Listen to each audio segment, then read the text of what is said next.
Welcome. And this week was first week back at school, right? A lot of you have children or grandkids going back to school.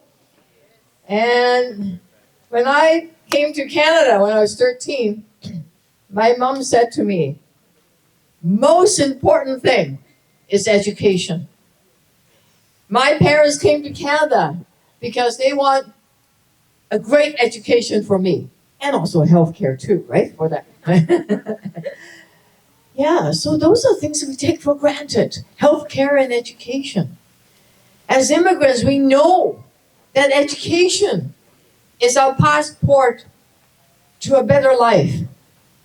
It's a sense of freedom that what we can do is, especially for young people, they can imagine what they can do and achieve it.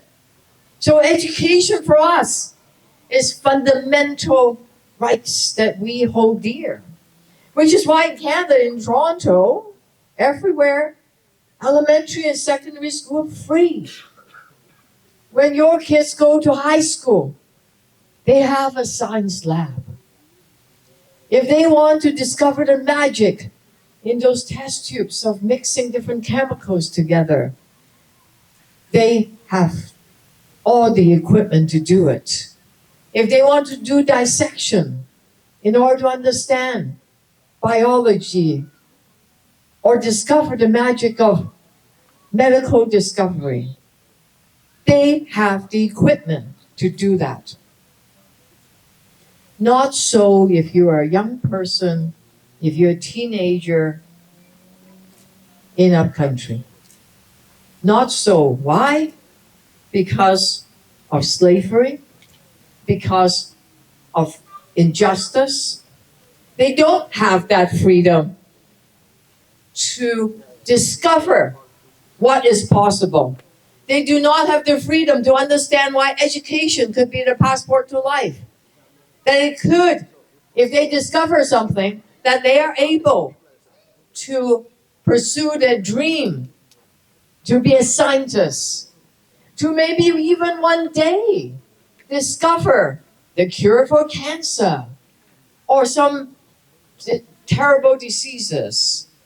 They have that potential, but standing between them and that possibility is the lack of the equipment, of a science lab, of a decent school, of good, excellent education. But you know what? You can change it. We can change it. I'm looking around at all of you. There are at least 75 of us here.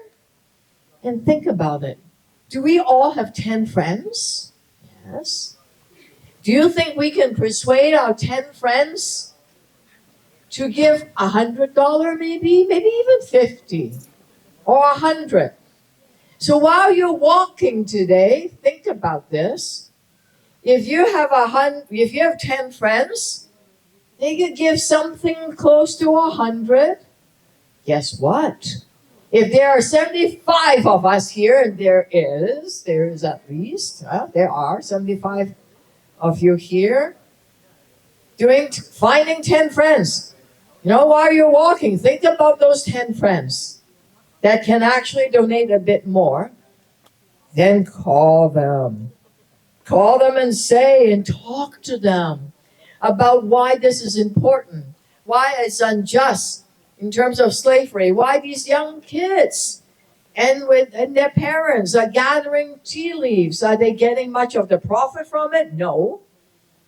That's not just. But it's their ticket to freedom and justice if you can help them get that $75,000 is all we need, right? That's how my math works, okay? If 75 of you find 10 friends, $100 each, you know what? We can get $75,000, which is what we need. Yes. Can we do it? Yeah. Can we raise that money? And can we get freedom and justice for those children and young people in Sri Lanka, right in upcountry? Yes? All right, let's go for it. Yes, we can do this. Thank you so much for allowing me to share a few minutes with you.